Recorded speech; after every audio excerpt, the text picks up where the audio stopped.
प्रदेश सरकार के परम आदरणीय मंत्री माननीय दिनेश प्रताप सिंह जी, उत्तर प्रदेश विधान परिषद में बरेली मुरादाबाद स्नातक क्षेत्र से विधान परिषद के सदस्य डॉक्टर जयपाल सिंह व्यस्त जी,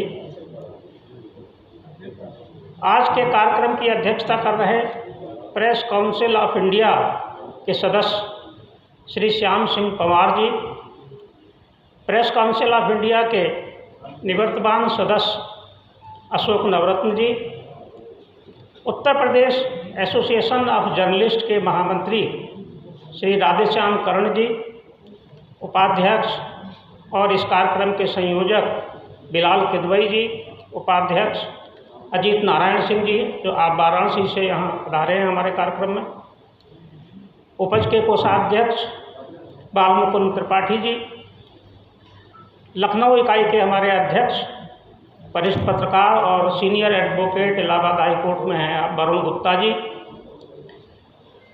और इस कार्यक्रम में हमारे साथ जो लखनऊ के मुख्य रूप से मेन मीडिया से जुड़े लोग हमारे साथ उपस्थित हैं।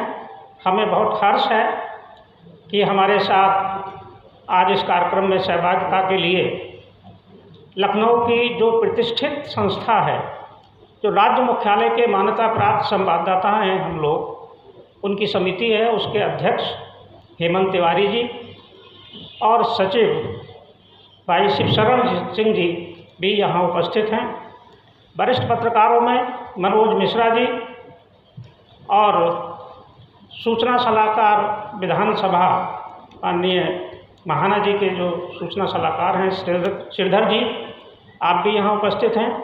राष्ट्रीय सहारा के संपादक मनमोहन जी हमारे साथ यहाँ उपस्थित हैं। राजीव शुक्ला जी हम लोगों के एनयूजे के राष्ट्रीय कार्यकारिणी के सदस्य हैं। हेमंत कृष्ण जी राष्ट्रीय कार्यकारिणी के सदस्य हैं एनयूजे के, और सभी बहुत सारे वरिष्ठ पत्रकार साथी हमारे यहाँ उपस्थित हैं। आसपास के जो पत्रकार साथी अन्य जनपदों से आए हैं उन सबका भी हम यहाँ स्वागत करते हैं। आज हमारा ये कार्यक्रम दो हिस्सों में है, दो कार्यक्रम हैं। एक तो उपज एक पत्रिका प्रकाशित करते हैं हम लोग, त्रैमासिक पत्रिका उपज संदेश, उसका जो नवीनतम अंक है उसका विमोचन है। दूसरा भाग इसका संगोष्ठी का है। संगोष्ठी का विषय है वर्तमान परिप्रेक्ष्य में मीडिया की भूमिका। मीडिया की भूमिका सतत रूप से राष्ट्र और समाज के निर्माण की रही है, चाहे समय कोई भी रहा हो, वो चाहे आज़ादी से पहले का संघर्ष हो, तब राष्ट्रवाद की, राष्ट्र को, देश को स्वतंत्र कराने की, अलग जगाने में पत्रकारिता की भूमिका थी। उसके बाद आज़ादी के बाद भी आम जनता का, जन सरोकार का लक्ष्य लेकर उनकी समस्याओं को, दुश्वारियों को दूर करने के लिए और जो लोकतंत्र हमको मिला था उसकी सुरक्षा करने के लिए पत्रकारिता ने सतत संघर्ष किया और एक शुचिता के साथ एक आदर्श भी स्थापित किया। अनेक कष्ट झेले, अनेक हमले झेले, अनेक तरह की चुनौतियों का सामना किया, लेकिन पत्रकारिता के सिपाही डिगे नहीं। आज पत्रकारिता का जो परिवेश है वो बदला है।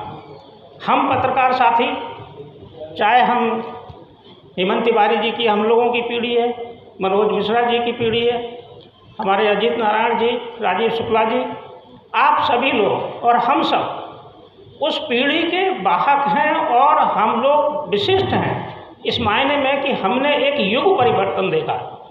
हम लोगों ने पत्रकारिता को एक चरम पर आते हुए भी देखा है। हम लोगों ने पत्रकारिता जब शुरू की थी तो हम लोगों ने ट्रेडल मशीन देखी है।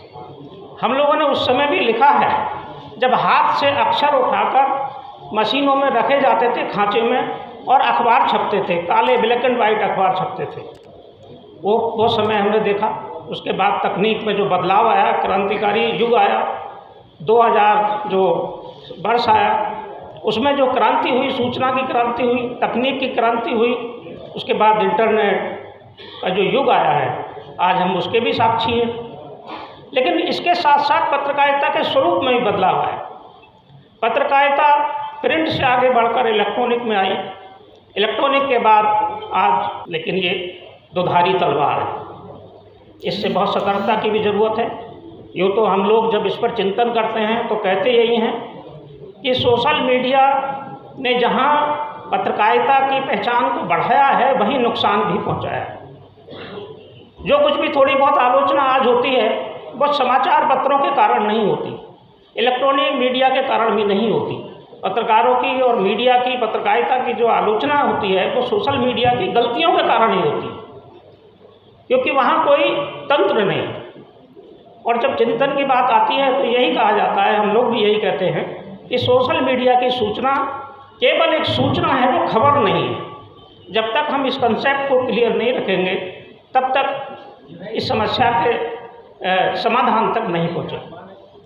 आज का जो हमारा विषय है पत्रकारिता का बदलता परिवेश और इसकी चुनौतियाँ भी हैं।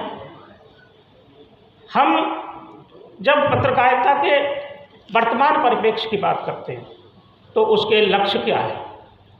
हमारा सबका लक्ष्य है भविष्य के भारत में मीडिया की क्या भूमिका हो, भविष्य का भारत कैसा हो।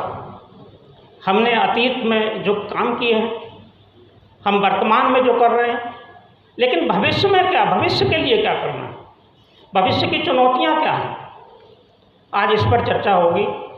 भविष्य के भारत की चुनौतियां, जहां एक तरफ हमें भारत को महाशक्ति बनाने के लिए हम महाशक्ति बन रहे हैं, कुछ हद तक बने हैं, लेकिन पूरी तरह से महाशक्ति बनना है। जहां हम 5 ट्रिलियन की अर्थव्यवस्था की बात करते हैं, वहीं हमें हर मोर्चे पर भारत को, भविष्य के भारत को ऐसा बनाना है जहां लोकतंत्र भी सुरक्षित हो, जहां आम आदमी की आज़ादी भी सुरक्षित हो, जहां संपन्नता भी हो और जहां उसका नैतिक स्तर भी उच्च स्तर का हो। इन सब कामों के लिए हम जब भारतीय संस्कृति के आलोक में अपना कार्य करेंगे, प्रचार प्रसार करेंगे, हम, कहा जाता है कि पत्रकारिता और पत्रकार सूचना के वाहक हैं, हम लोग इन्फॉर्मेशन देते हैं, हम लोग दर्पण भी हैं, हम दर्पण भी दिखाते हैं, हम लोगों को आईना भी दिखाते हैं, लेकिन उसके साथ साथ हम लोग शिक्षक भी हैं। हम बता भी सकते हैं कि भविष्य में कैसा भारत होना चाहिए और उसके लिए क्या किया जाना चाहिए। जब हम विश्व गुरु की बात करते हैं, भारत की महाशक्ति की बात करते हैं, तो विश्व गुरु की बात होती है, और भविष्य के भारत की ही नहीं, हम विश्व के भारत की बात करते हैं। तब विश्व कैसा हो, ये भारत ही है जो दुनिया को संदेश दिखाएगा। विश्व बंधुत्व का संदेश हो, चाहे सर्वे सुखना का संदेश हो, सारे विश्व के सुखी होने के लिए हम कामना करते हैं। ऐसे संस्कृति के सूत्र हमारे हैं। तो आज हम, हमारे जो मुख्य वक्ता हैं डॉक्टर जयपाल सिंह बेस्ट जी और हमारे मुख्य अतिथि श्रीमान दिनेश प्रताप सिंह जी, इस पर उद्बोधन देंगे और भविष्य का भारत कैसा हो, उसमें पत्रकारिता की क्या भूमिका हो सकती है, इस पर हम लोग चर्चा करेंगे। इतनी बात कहकर ही मैं अपनी बात को विराम देता हूँ।